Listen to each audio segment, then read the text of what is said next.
Looks like it's that time again. And it's not last call at the bar. It's another episode on the Digby Model Railway in Digby, Nova Scotia. Today we're going to be talking about a fan favorite of mine. A railway that was deemed the hellishly slow and wobbly. Created in 1901 by William Mackenzie and Donald Mann, a proposal to the provincial government, I bring you the Halifax and Southwestern Railway. The Halifax and Southwestern Railway is a combination of several railway companies based off the southwestern shore and somewhat in the valley. Starting off, we have the NSCR, the Nova Scotia Central Railway. In 1889, they had created, or proposed, I should say, a line running from Middleton to Lunenburg through Bridgewater. Bridgewater is going to be a very, very important town in the upcoming years, starting from December 23rd, 1889. So, going back to our first video of the railways in Nova Scotia, the Middleton station, that was there. It was, it was still a shack and all that.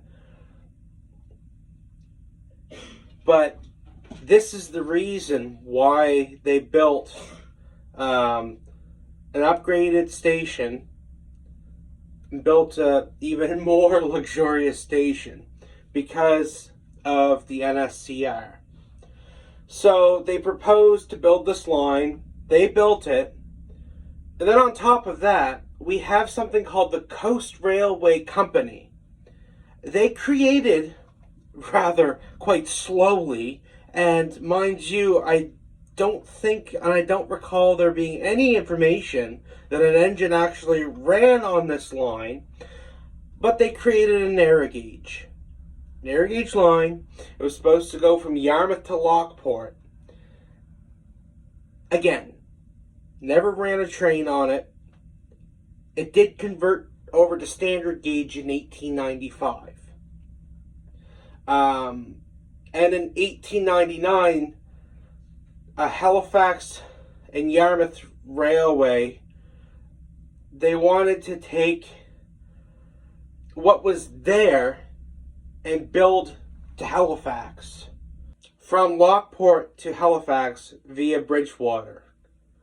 So they wanted to take what the Coast Railway Company had already built in narrow gauge, build it in standard, relay the track, and build it up through the Nova Scotia Central Railway running to Lunenburg, through Bridgewater, and then just have it all there. Another railway company that fits into this puzzle piece here is the Liverpool and Milton Tramway, which ran along the Mersey River Valley from Liverpool to the pulp mill somewhere in Milton. So now we have all the base work for the Halifax and Southwestern Railway. We have the NSCR from Middleton to Lunenburg, the CRC from Yarmouth to Lockport, and then on top of that, the H&Y built from Lockport to Halifax. So we pretty much have all the rails for the Halifax and Southwestern. But the thing is that's not the Halifax and Southwestern quite yet. Let's see, where's my information here? 1901. They pretty much decided that this was going to be the thing. Everything's there. why don't we do this? And with that being said, the construction was complete in 1906, with December 19th that year, the first train from Yarmouth to Halifax made its loop. So for a number of years, the Halifax and Southwestern was serving from Yarmouth to Halifax, and it worked. Eventually, pulling up from our last video, the Intercolonial Railway, it merged with that. Now, I'd like to take a minute to go to the Intercolonial Railway. So, the last video, I said that the Intercolonial Railway served somewhere on the South Shore, which it did. But I left out a very important piece of information about the railway, which makes it seem a little less significant. The Intercolonial Railway ran from Halifax through New Brunswick and Quebec down towards Ontario just a smidgen. It's a huge railway that just was there. It's what brought the fur inland to the boats and brought the supplies from the boats inland so we could build up this great nation. So the Intercolonial Railway really helped build Nova Scotia, the Maritimes, right? And it is how it is. This is fact. So they merged into the Intercolonial Railway, and eventually came about a company called the Canadian Northern Railway, later deemed the Canadian National Railway. That's probably going to be another video. Probably far down the road, once I cover a lot more railways out west. Right now we're starting in Nova Scotia, because this is the stuff I'm familiar with, and I can get my groundwork down for how these videos are going to play out. So, yeah. I probably already listed a few railways that we're going to notice again and again. So, now that we have the history, that means there's artifacts. And what's a better place to put artifacts? A museum. Thanks to Dwayne Porter, who is the curator of the Halifax and Southwestern Railway Museum in Lunenburg, we have a huge, absolute huge field of artifacts that are from the Halifax and Southwestern Railway. Personal things that railwaymen would have had their hands on every single day. Whereas I carry a stopwatch for Canada's 150th anniversary, they've got stopwatches there that would actually have the Halifax and Southwestern Railway and whoever, actual watches used on the railway. They would have had actual conductors' hats, uniforms, plates from the dining cars. The whole 9 yards is in this museum. And that's not the only thing in the museum. They have a S-gauge model of the Halifax and Southwestern.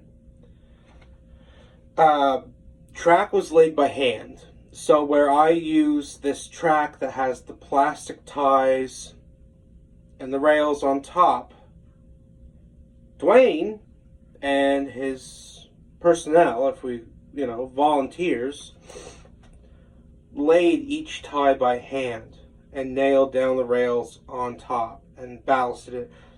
Everything was done by hand. So this whole railway is scratch built, literally. I'll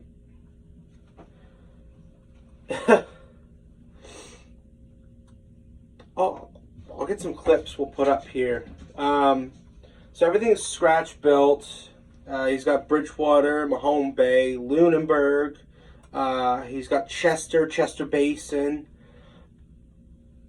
and probably about 50 more places that I just forgot to add. But I think he's even got Lockport in there.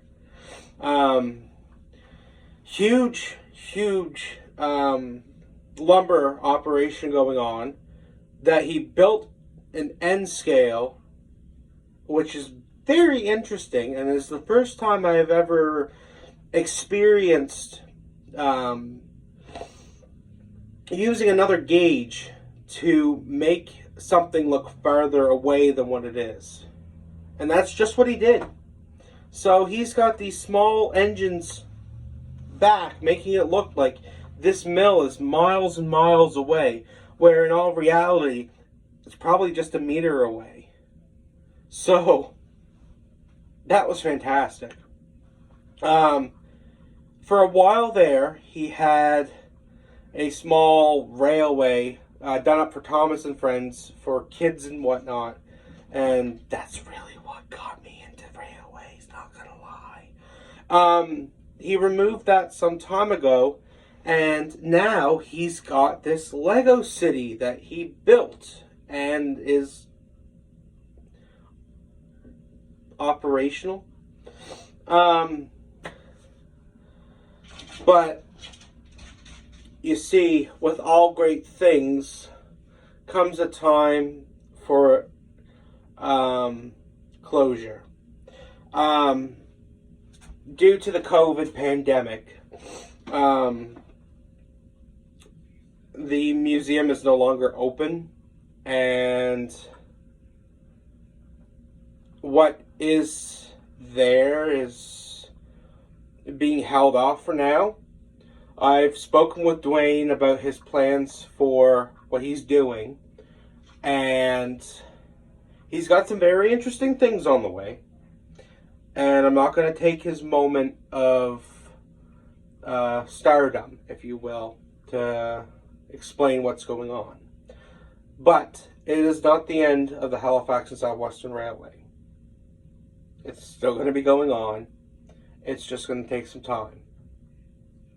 And I can foresee what's going to happen. Let's say this is what Dwayne sees. I'm seeing about like this, and what I can see, it's going to be beautiful.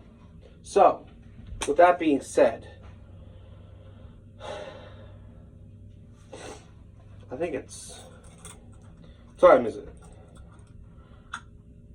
5 after 12. I think it's time to get some lunch. Maybe a freezy? A cup of coffee would be nice. Maybe a nice bottle of pop. Have a good day. I'm thinking about food. I'm getting hungry.